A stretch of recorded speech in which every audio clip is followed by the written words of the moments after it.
favorite migratory species is the northern parula. When that pops out, that's when I know it's springtime. It has like this sound, it's like, brrrr! And when I hear that sound, that's when I know it's spring.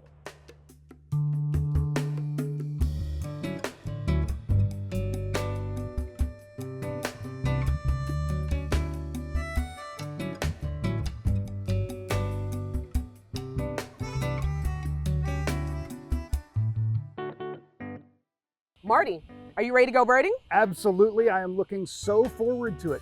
This is Dara Miles Wilson. She is a birder. Dara, what's a birder? So a birder, sometimes called a bird watcher, a birder is a person who essentially goes out and enjoys or appreciates birds. You don't have to be an ornithologist to be a birder. You don't have to really enjoy being outside a bunch. If you have an appreciation for wildlife, and especially an appreciation for the small little critters that flap around and make these chirping sounds, then you're a birder in my book. Do you have to be in the woods to be a birder? I really like that question because a lot of people, and myself included, I used to think that I had to be out in the wilderness to see wildlife, and that's simply not the case. No, you don't have to be in the woods. You can be in your backyard, you can be in an urban environment, you can even be on the National Mall. Yeah, we're right here in Washington, D.C. with the Washington Monument right behind us. You can hear all of the sounds of the city. We've had sirens and dump trucks and construction. It's kind of incredible there are birds here. Dara, who can bird? Anybody can bird, Marty. We can bird. Your friends can bird, your parents can bird, your kids can bird. Anybody can be a birder.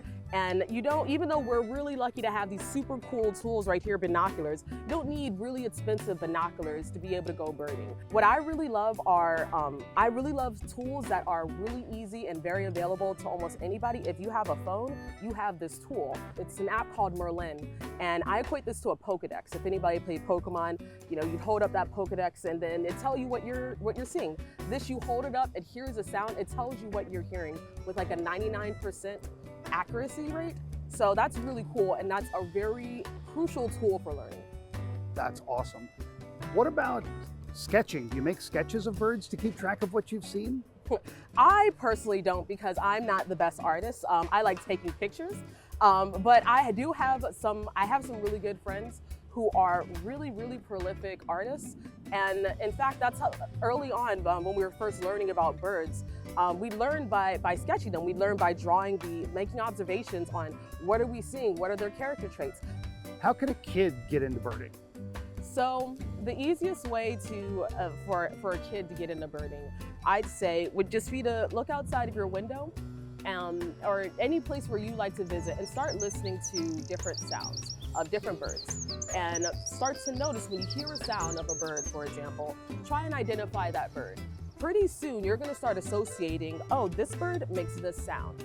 Do that for about like just a few bird species, and very quickly you will start to see, wow, there's a lot of birds right around me.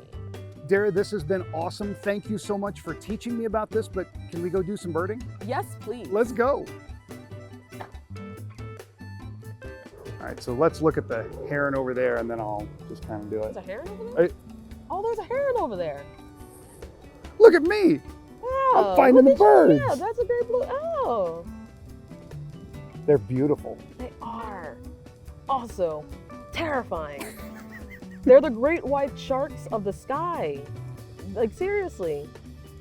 That's not an exaggeration. Those are terrifying birds. They're beautiful. Well, Dara, thank you so much for birding with me today. I really appreciate it. Thank you so much. This is really fun. What I love about birding is I can get lost in it, and we had a great time. We did. Let us know what you thought of this video down in the comments section. And if you enjoyed it, be sure to give it a like and a share. And follow STEM in 30 on Facebook and Twitter, and subscribe to the National Air and Space Museum's YouTube channel.